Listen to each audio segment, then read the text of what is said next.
Bapak tahu One Piece nggak, Pak? One Piece. One Piece. Ketika Bayu Skak menjelaskan animasi One Piece ke Prabowo. Prabowo tahu One Piece. Jadi nggak terlalu mengikuti. Ya, itu tadi saya menanyakan One Piece kan, Pak. Mungkin saya bisa kasih tahu ke Bapak karena One Piece ini, Pak, ini spektakuler, Pak. Jadi Ya. One Piece adalah sebuah karya. Nah, karya kreatif dan ini berasal dari negara Jepang. One Piece dari negara Dari Jepang, Pak. Dari Jepang. Jadi anime itu dari Jepang. Nah, Ada nggak anak-anak Indonesia yang bisa bikin kayak begitu? banyak, Pak. Kayak begitu. Banyak, Pak.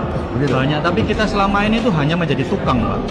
Tukang dalam artian sumber daya manusia kita banyak, tapi kita tidak bisa membuat IP-nya sendiri, intellectual property-nya sendiri, sehingga kita hanya menjadi tukang, Pak. Mungkin di obrolan kali ini saya tuh ingin memberitahu Bapak bahwa Jepang itu punya strategi budaya yang sangatlah fantastis. Tadi kan saya juga bertanya ke jenengan kalau misalnya di dalam Kementerian Pertahanan itu kan apakah kita hanya bertahan, Pak? Kan kita offense juga bisa, Pak ya? Kita offense Hah?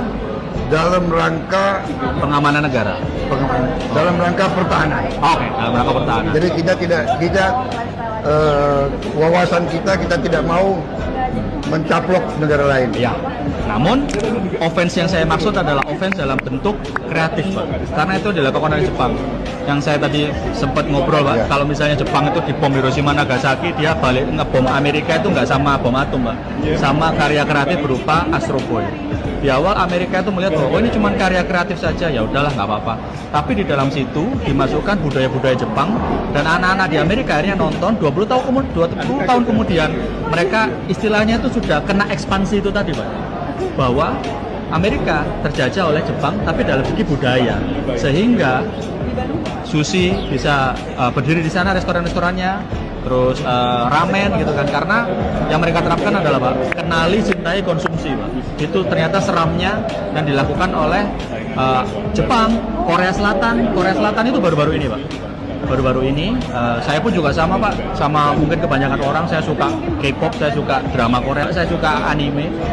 Tapi saya sukanya mereka tuh nggak cuma saya suka nonton saja, Pak. Saya amati, Pak. Kalau bisa, kenapa nggak kita juga ofensif seperti mereka, Pak? Menurut saya Jepang itu negara yang gila, Pak. Mana ada kayak orang punya ide, saya punya ide yang One Piece tadi, Pak. Apa namanya? Saya punya ide ada bajak laut, dia punya kekuatan super kayak bisa molor gitu. Ya. Kalau di sekarang kita di sini kayak danain saya, masuk PNS aja dulu. Gitu. Tapi kalau di sana didanain beneran, Pak. Jadi pemerintah mendanai itu dan pemerintah punya strategi budaya yang sangatlah konkret untuk konten itu bisa diekspor ke sebanyak-banyak negara. Karena seperti yang balik lagi yang tadi saya bilang bahwa ada lokomotif itu loh, Pak. Itu kan, Pak,